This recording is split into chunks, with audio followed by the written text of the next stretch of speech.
Les gens doivent comprendre qu'il s'agit là de l'aboutissement d'un processus et d'un plan qui mène à un système totalitaire mondial.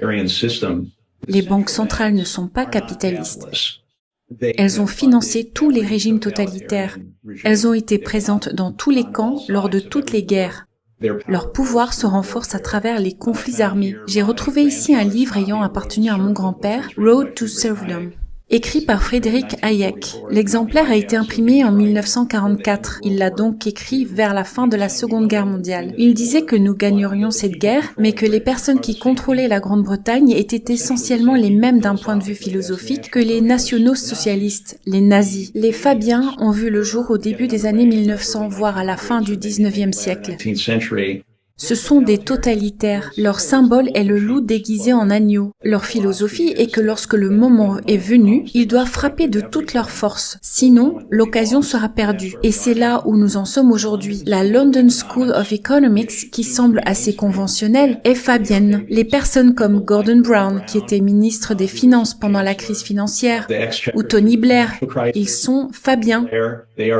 Bertrand Russell, qui était fabien, a écrit en 1953 un livre sur l'avenir de l'humanité et l'impact de la science. Et ils ont cette idée que, à cause de la science, le monde devra être totalitaire.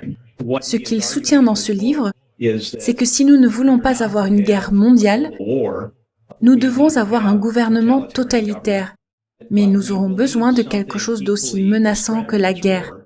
Et cela devra probablement tuer beaucoup de gens. Et il évoque spécifiquement la possibilité d'une maladie qui tuerait beaucoup de gens. Nous sommes en 1953. Il ajoute également que pour avoir un gouvernement totalitaire mondial unique, nous ne pouvons autoriser aucune société libre, car une société libre serait alors plus compétitive que le système totalitaire, à la fois parce qu'elle serait plus efficace,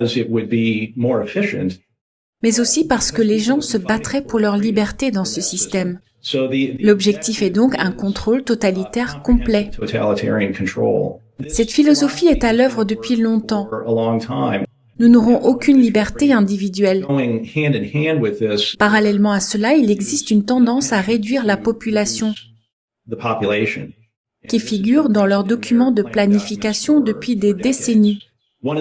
L'une des idées présentes dans ces documents datant de cette période, au milieu du siècle, est que si nous ne voulons pas de guerre, nous devons peut-être créer un problème de pollution mondiale, une sorte de problème mondial qui rendra impérative la réduction de la population.